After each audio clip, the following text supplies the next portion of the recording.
This episode is brought to you by Amazon Prime. There's nothing sweeter than baking cookies during the holidays. With Prime, I get all my ingredients delivered right to my door, fast and free, no last-minute store trips needed. And of course, I blast my favorite holiday playlist on Amazon Music.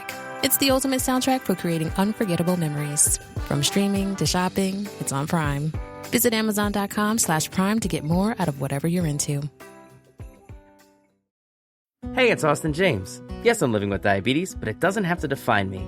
Thanks to the Freestyle Libre 3 Plus sensor, I get real-time glucose readings throughout the day. The Freestyle Libre 3 Plus sensor is small and easy to wear, giving me the freedom to focus on my life as a parent and a musician. Now this is progress. You can get a free sensor at freestylelibre.us. Offer available for people who qualify. Visit myfreestyle.us to see all terms and conditions. Certain exclusions apply. Data on file. Abbott Diabetes Care. For prescription only. Safety info found at freestylelibre.us. Chronic migraine is 15 or more headache days a month, each lasting 4 hours or more. Botox, onabotulinum toxin A, prevents headaches in adults with chronic migraine. It's not for adults with migraine with 14 or fewer headache days a month. It prevents, on average, 8 to 9 headache days a month versus 6 to 7 for placebo. Prescription Botox is injected by your doctor. Effects of Botox may spread hours to weeks after injection, causing serious symptoms. Alert your doctor right away, as difficulty swallowing, speaking, breathing, eye problems, or muscle weakness can be signs of a life-threatening condition. Patients with these conditions before injection are at highest risk. Side effects may include allergic reactions, neck and injection site pain, fatigue, and headache. Allergic reactions can include rash, welts, asthma symptoms, and dizziness. Don't receive Botox if there's a skin infection. Tell your doctor your medical history, muscle or nerve conditions, including ALS, Lou Gehrig's disease, myasthenia gravis or Lambert-Eaton syndrome, and medications, including botulinum toxins, as these may increase the risk of serious side effects. Ask your doctor and visit BotoxChronicMigraine.com or call 1-800-44-BOTOX to learn more. Hello and welcome to the Daily Red, your lunchtime catch-up on all things Liverpool FC and your daily reminder that the Reds are top of the league and, of course, top of the Champions League as well. Another good week for the Reds, another good win for the Reds on the road. And this weekend, Premier League action is back after last weekend's break because of Storm Dara. So, Liverpool home to Fulham should be a tough one. Fulham are a fairly formidable opponent. Marco Silva has them very well coached, very well set up.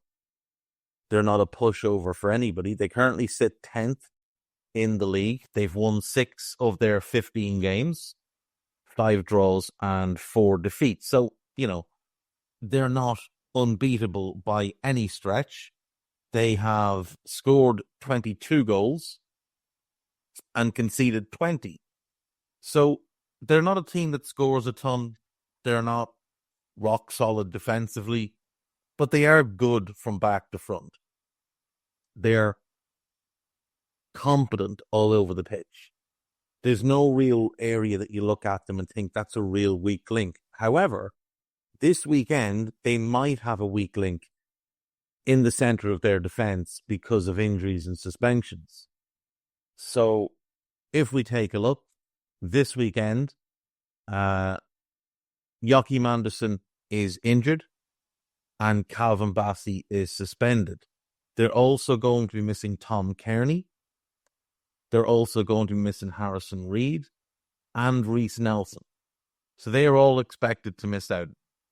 Bassey and Anderson are definitely out. Kearney's definitely out because of suspension. Reed had a minor operation in November, so he's not expected back till the beginning of January.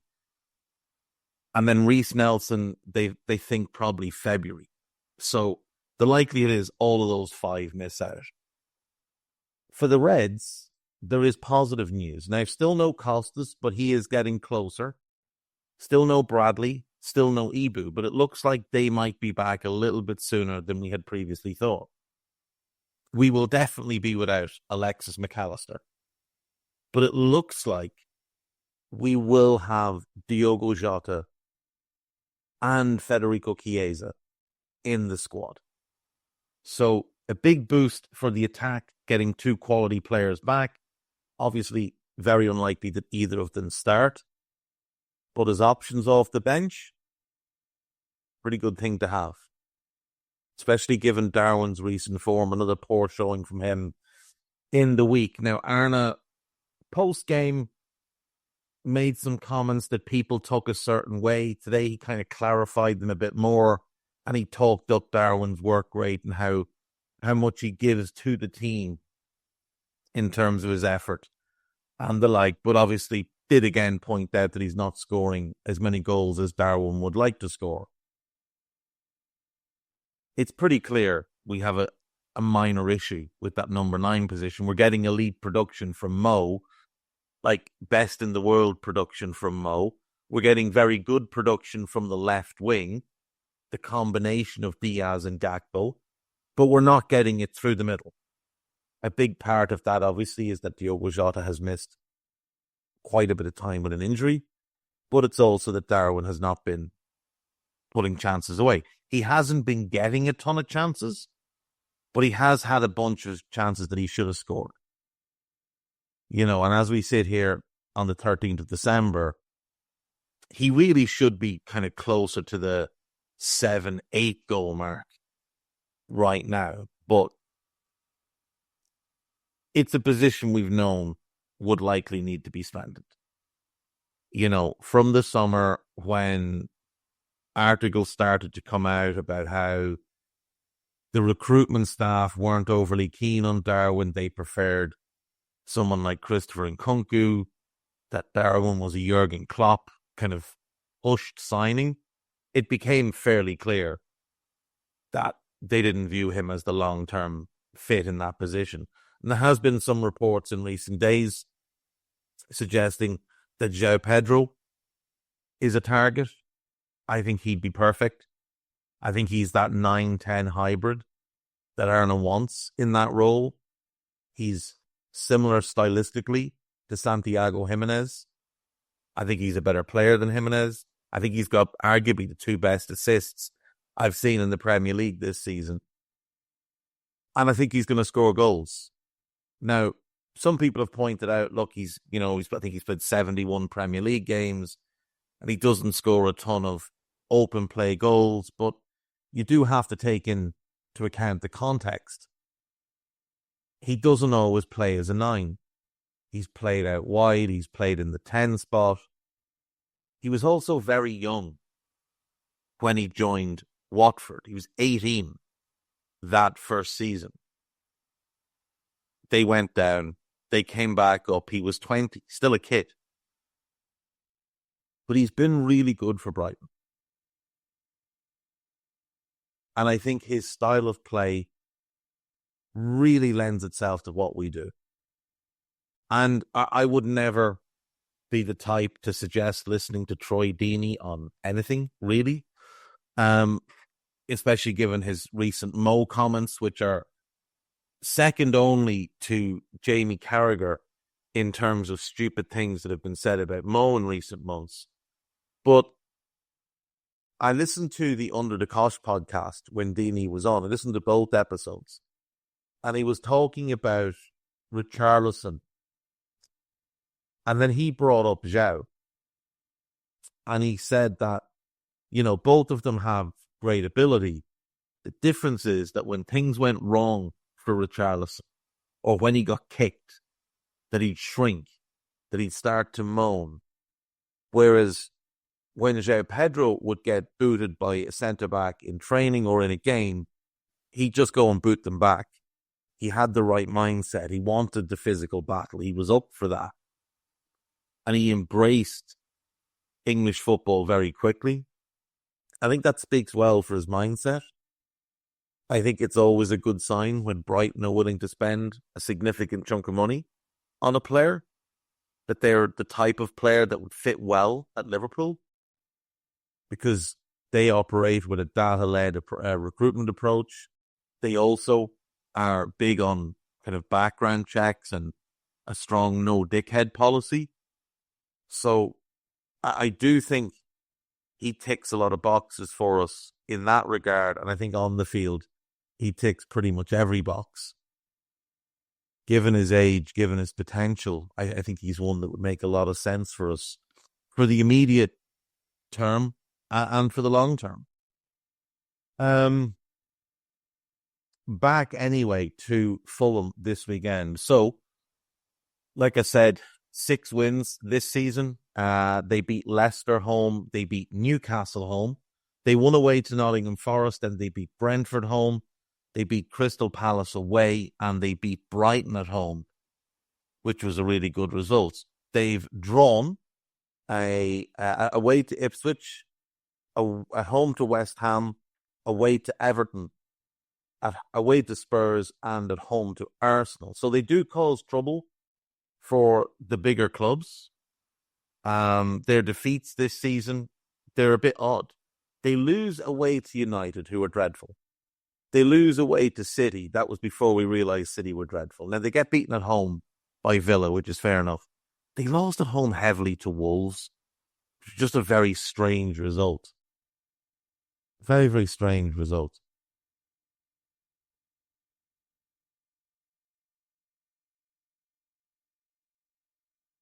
I think they'll come looking for the draw, is my guess.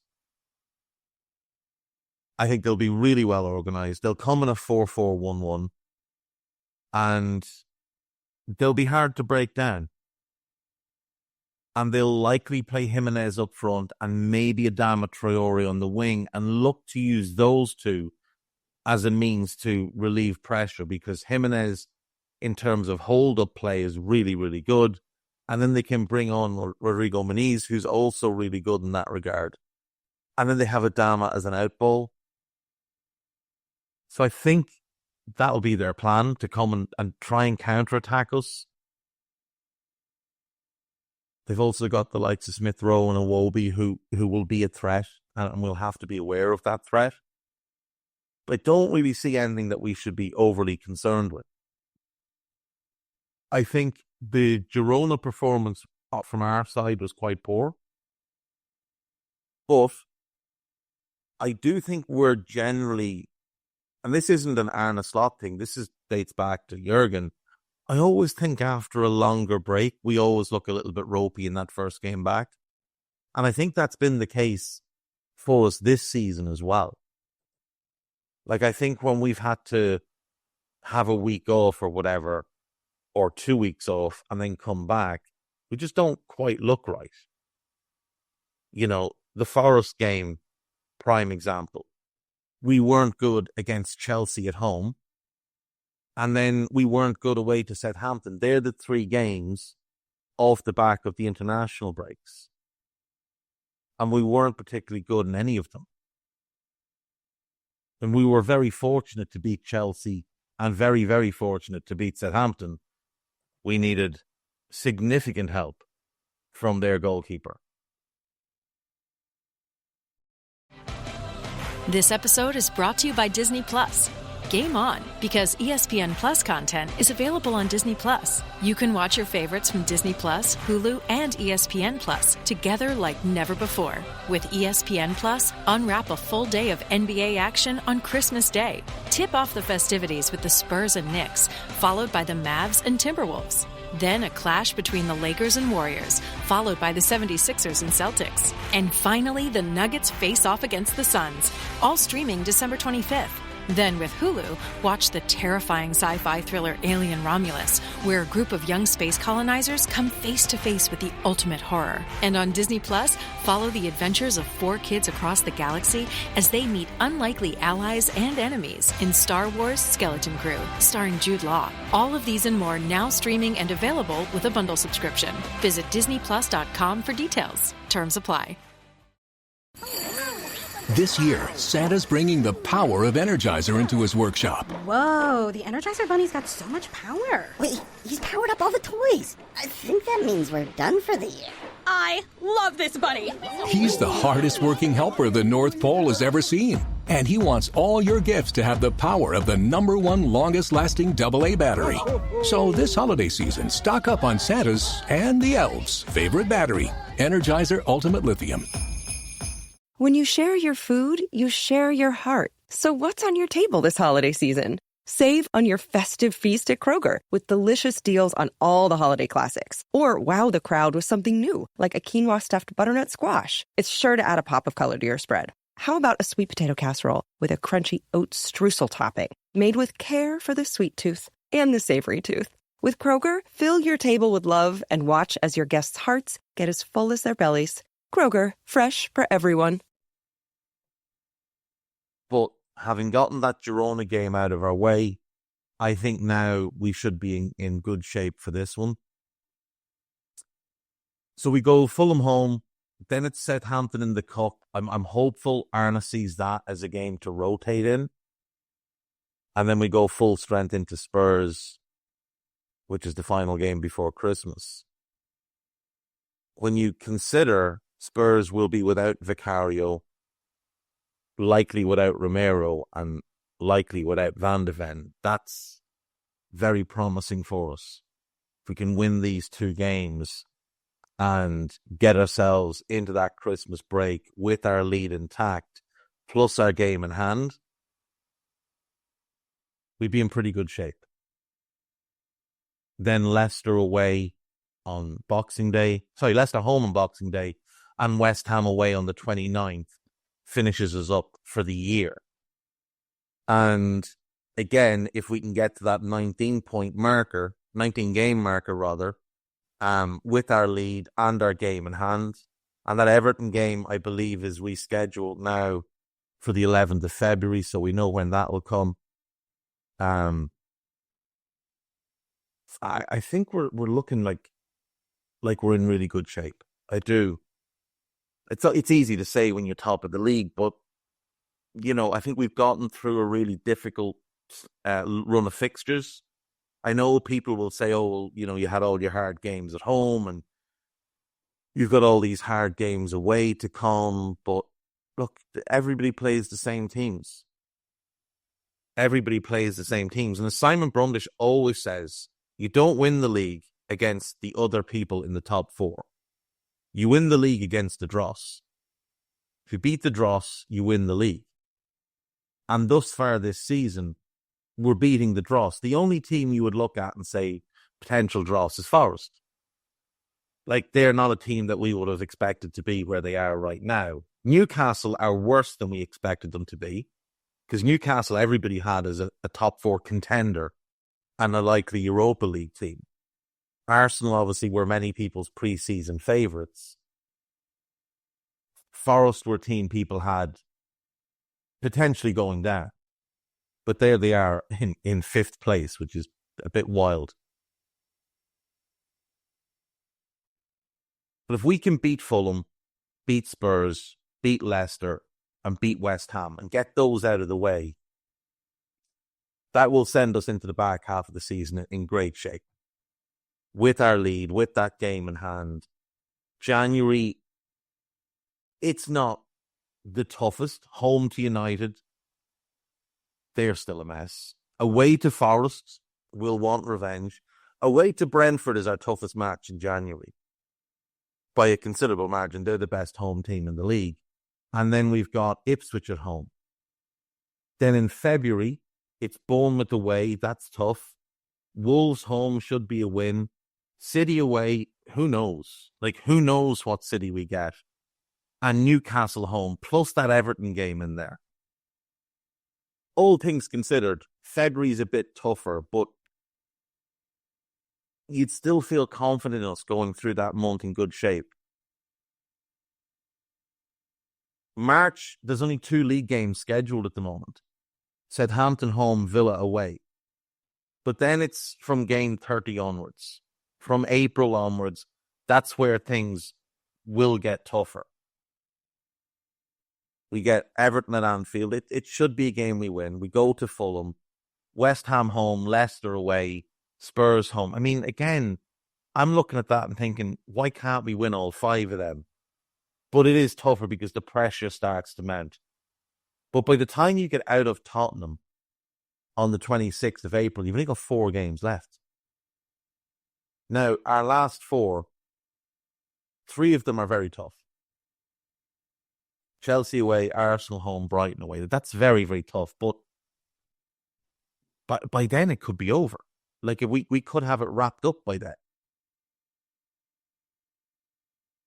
So when I see people doom-mongering and being argumentative about, this injury or Arne Slot not rotating enough for their liking. I do just think everybody should take a pause and just have a quick look at the table.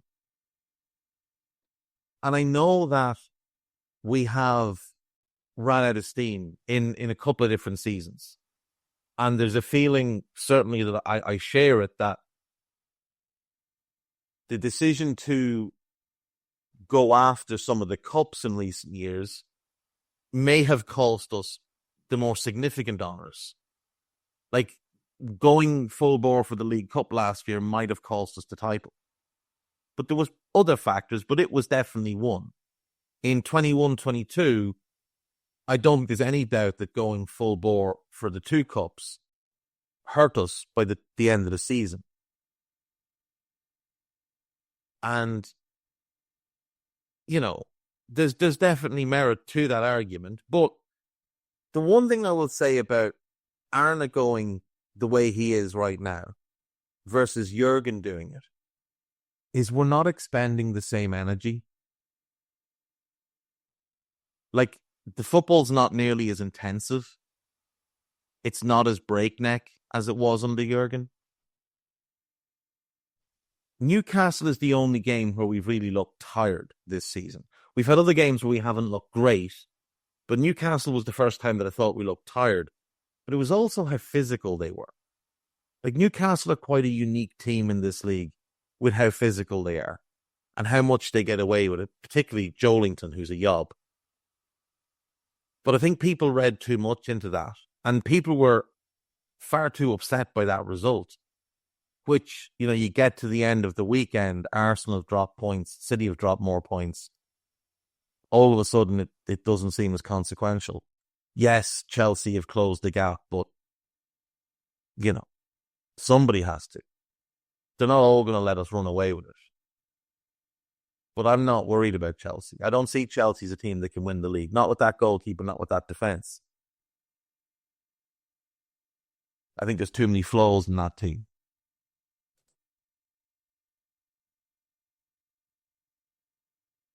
I think we're in great shape. On This is Anfield, the lead piece is about Diogo Jota and Federico Chiesa. Obviously, Arne Slot having given us the news today that they are back in the group. There's an expected lineup. There's an interview with Mo Stewart talking about his life as a Liverpool covering journalist. Check out that one. There's a bit more context to what Arne said about Darwin, which is a good read. Alisson injury return was delayed in hope of long-term availability, says Arne Slot. So if you remember when he first got hurt, the reporting was it would be after the international break, and then it was 2.5 weeks after that before he came back. It looked great, by the way, against Girona, but clearly there was a plan at play, which was to take it as easy as possible, to build him up as much as possible, and not put him back in till he was 100% ready. Mo Salah warned he is coming up against top 10 left-back in the world. Who said that? Oh, Kyle Bond. Okay. Top 10 left-back in the world.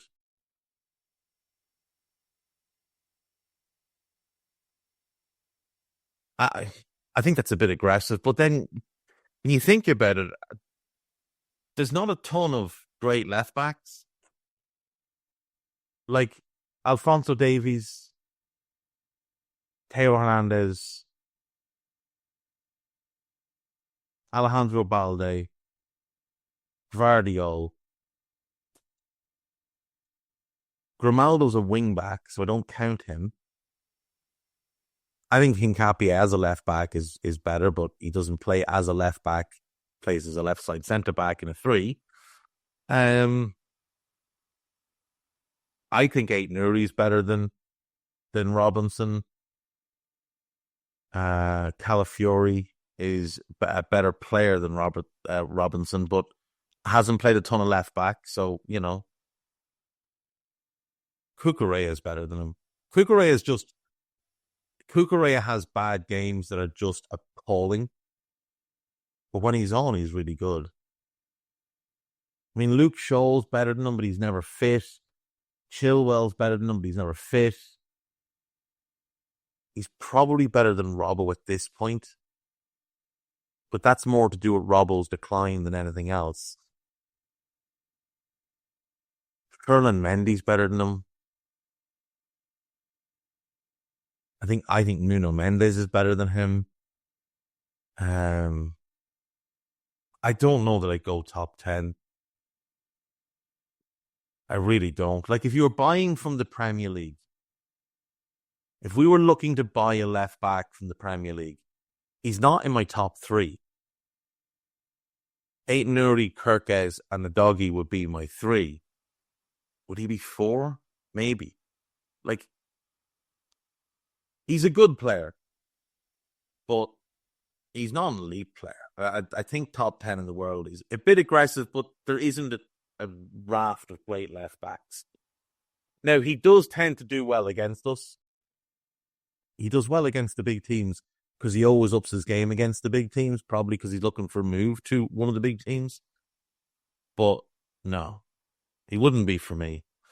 Martin Zubimendi had photos taken in Liverpool kit before transfer U-turn. This is something Steve McManaman said. I just don't believe it. I think he's confused the Zubimendi thing with the Fekir thing.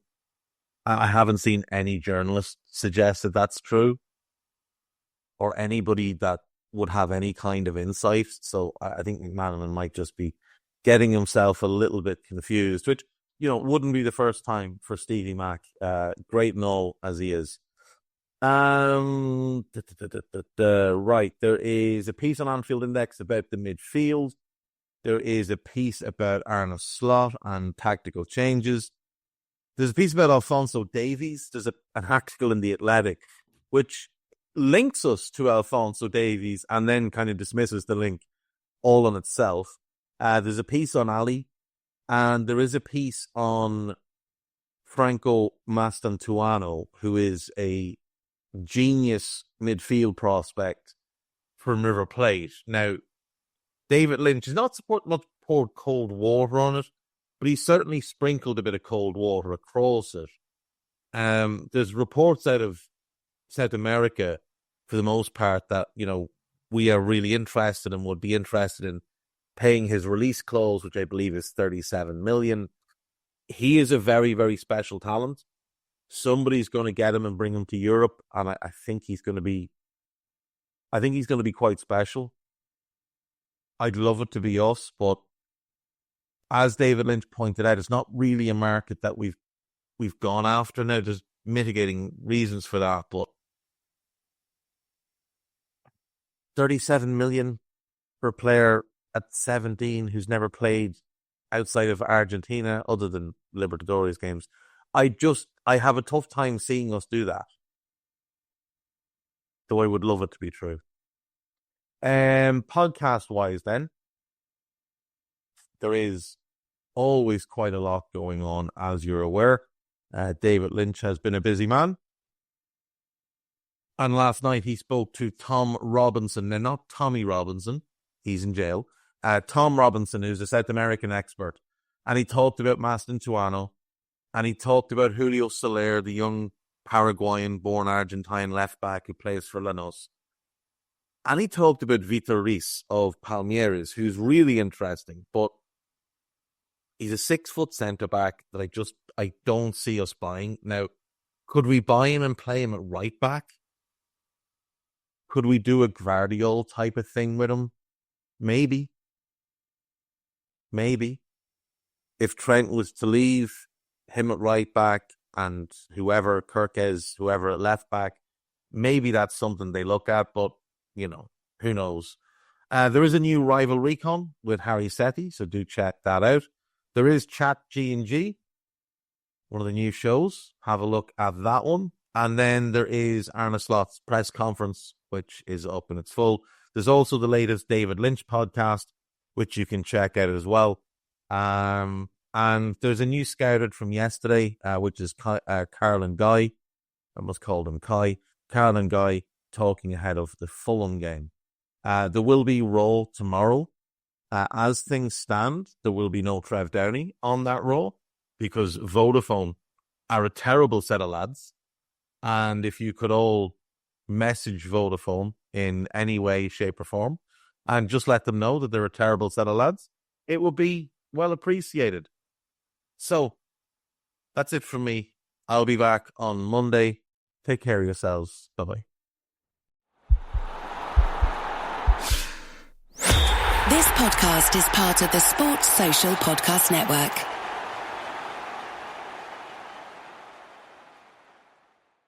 Experience holiday cheer at Tanger Outlets with savings up to 70% off your favorite brands. From fragrances to accessories and the latest styles, discover the best gifts for everyone on your list. Save big at Nike Factory Store, Michael Kors, Under Armour, Coach, Polo Ralph Lauren, Kate Spade New York, and so many more. Unwrap the best at Tanger Outlets. Hundreds of brands, endless gifting options. Plan your trip at Tanger.com.